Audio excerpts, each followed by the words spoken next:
In this video, we will define observational studies and experiments and discuss correlation and causation. In an observational study, researchers collect data in a way that does not directly interfere with how the data arise. In other words, they merely observe.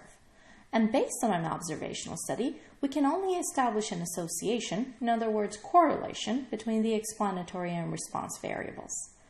If an observational study uses data from the past, it's called a retrospective study, whereas if data are collected throughout the study, it's called prospective. In an experiment, on the other hand, researchers randomly assign subjects to various treatments and can therefore establish causal connections between explanatory and response variables. Let's pause for a moment to clarify what we mean by random assignment with an example. Suppose we want to evaluate the relationship between regularly working out and energy level. We can design the study as an observational study or an experiment. In an observational study, we sample two types of people from the population: those who choose to work out regularly and those who don't. Then we find the average energy level for the two groups of people and compare. On the other hand, in an experiment, we sample a group of people from the population and then we randomly assign these people into two groups: those who will regularly work out throughout the course of the study and those who will not.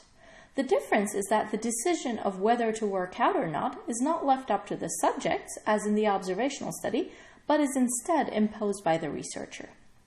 At the end, we compare the average energy levels of the two groups. Based on the observational study, even if we find a difference between the energy levels of these two groups of people, we really can't attribute this difference solely to working out, because there may be other variables that we didn't control for in this study that contribute to the observed difference. For example, people who are in better shape might be more likely to regularly work out and also have higher energy levels. However, in the experiment, such variables that might also contribute to the outcome are likely equally represented in the two groups due to random assignment. Therefore, if we find a difference between the two averages, we can indeed make a causal statement attributing this difference to working out. Next, we'll review media coverage on a published study and try to determine what type of study it is. Let's start first by reviewing an excerpt from the news article. Study: breakfast cereal keeps girls slim.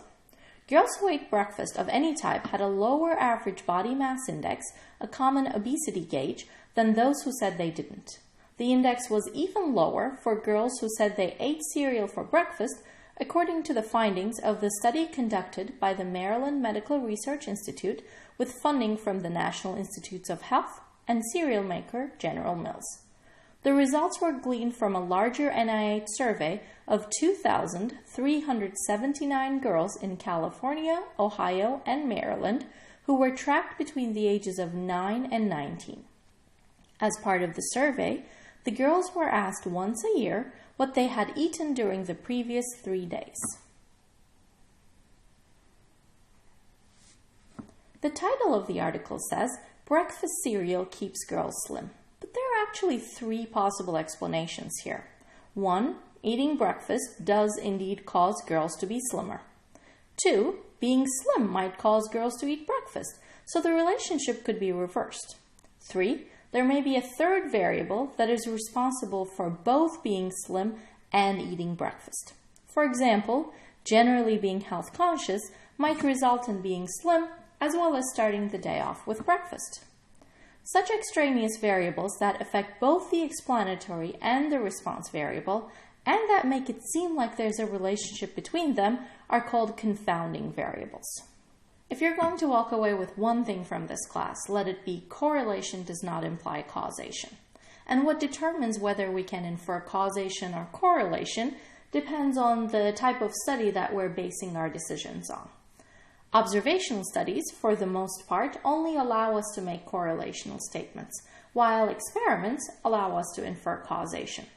We said for the most part because there are actually more advanced methods, broadly titled causal inference, that allow for making causal inferences from observational studies, but those methods are beyond the scope of this course.